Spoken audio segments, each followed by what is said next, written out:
السلام علیکم ورحمۃ اللہ وبرکاتہ۔ الحمد للہ رب العالمین والصلاة والسلام علی اشرف الانبیاء والمرسلین نبینا محمد وعلی آلہ واصحابہ اجمعین وبعد۔ برادران اسلام، دینی اور ملی بھائیوں، نوجوان دوستوں، احباب اور بزرگوں، قابل احترام ماں اور بہنوں، عزیز بچوں، آج کے اس دور علمیہ میں جو راہ سلف کے عنوان سے مرکز الدعوت الاسلامیہ والخیریہ کی اس مسجد میں منعقد ہے، اس میں پہلے دو سیشن کے بعد اب اس وقت جو ہمارے سامنے تیسرا سیشن ہے، اس میں انشاءاللہ تبارک و تعالی راہ سلف کے سلسلے میں پہلی بات یہ کرنی ہے کہ راہ سلف ہی راہ حق ہے، راہ سلف ہی راہ حق ہے۔ راہ سلف کی حقانیت، اس کی سچائی اور اسی طرح سے اسی کے راہ نجات ہونے کے دلائل وغیرہ سے متعلق انشاءاللہ تبارک و تعالی بات ہونی ہے۔ تو راہ سلف ہی حق ہے، اس کی کیا دلیل ہے؟ ایسے تو یہ مسئلہ سرسری طور پر ہمارے سامنے آ ہی گیا ہے کہ جب یہ راستہ قرآن کریم کا راستہ ہے، نبی کریم صلی اللہ علیہ وسلم کی سنت کا راستہ ہے، صحابہ کرام، حضرات صحابہ کرام کی قرآن کریم کی آیات میں، اللہ کے نبی علیہ الصلوۃ والسلام کی احادیث میں فضیلت، ان کا مقام، اور ایسے ہی ان کی فضیلت میں، ان کی خیریت کے سلسلے میں اللہ کے نبی علیہ الصلوۃ والسلام کی حدیثیں، روایتیں موجود ہیں۔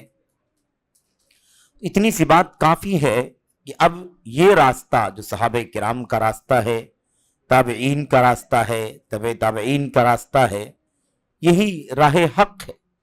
اگر یہ راہ حق نہ ہوتا تو اللہ کے کلام کی آیات میں ان صحابہ کی، تابعین کی، تبع تابعین کی تعریف کیسے کی جاتی؟ اللہ کے نبی علیہ الصلوۃ والسلام نے انہیں کیسے سب سے بہتر زمانوں کے لوگ قرار دیا ہوتا؟ یہ خود اپنے آپ میں بہت واضح سا مسئلہ ہے۔ تو سرسری طور پر تو یہ بات آپ کے سامنے آ چکی ہے، لیکن ایک مستقل عنوان کی شکل میں یہ بات آپ کے سامنے آنی ہے۔ اس لیے اس ضمن میں جو باتیں آپ کے سامنے دلیلوں میں آ چکی ہیں، ان دلیلوں سے صرف نظر کرتے ہوئے یا سرسری طور پر گزرتے ہوئے انشاءاللہ تبارک و تعالی بقیہ باتیں آپ کے سامنے رکھی جائیں گی۔ راہ سلف ہی حق ہے، سچی راہ ہے، اللہ تبارک و تعالی کی راہ ہے، اللہ تعالی ربانی راہ ہے۔ قرآن میں، سنت میں، صحابہ کرام کی خود اپنی باتوں میں اس راہ کا، اس راہ کے لوگوں کا، صحابہ تابعین کا تذکرہ آیا ہوا ہے۔ ہمارے سامنے چند دلائل ہیں، اور جیسا کہ ہم نے عرض کیا کہ ان دلائل میں سے چند کا تذکرہ آپ کے سامنے ہوگا، خاص طور پر جو دلائل اس سے پہلے نہیں آئے ہیں ان کا تذکرہ ہوگا۔ سب سے پہلے اللہ تبارک و تعالیٰ کا ارشاد ہے، یہ باتیں اس لیے آپ کے سامنے پیش کی جا رہی ہیں کہ کوئی اس چیز کو ایسے نہ سمجھے کہ ہم فرقہ واریت کے انداز کی بات کرتے ہیں، جیسے لوگ اپنے اپنے فرقوں کا، اپنی اپنی راہوں کا تذکرہ کر کے، ان کے فضائل کا ذکر کر کے اس کی سچائی ثابت کرنے کی کوشش کرتے ہیں۔ یہ اس طرح سے مسئلہ نہیں ہے، یہ مسئلہ دلائل سے مبرہن ہے۔ اللہ کے کلام کی آیات دلیلیں ہیں، آیات کی دلیلیں ہیں، نبی کریم صلی اللہ علیہ وسلم کی حدیث کی دلیلیں ہیں، ایسے ہی خود سلف امت کے اقوال بھی بطور دلیل اس سلسلے میں موجود ہیں۔ سب سے پہلی بات اللہ تبارک و تعالیٰ کا یہ ارشاد جو سورۃ البقرہ کی آیت نمبر 137 میں ہے، اللہ فرماتا ہے فَإِنْ آمَنُوا بِمِثْلِ مَا آمَنْتُمْ بِهِ فَقَدِ اهْتَدَوْا وَإِنْ تَوَلَّوْا فَإِنَّمَا هُمْ فِي شِقَاقٍ۔ اگر لوگ، خاص طور پر اہل کتاب، یہود، نصارہ اور ان کے علاوہ دنیا کے لوگ ایمان لے آئیں بالکل اسی طرح سے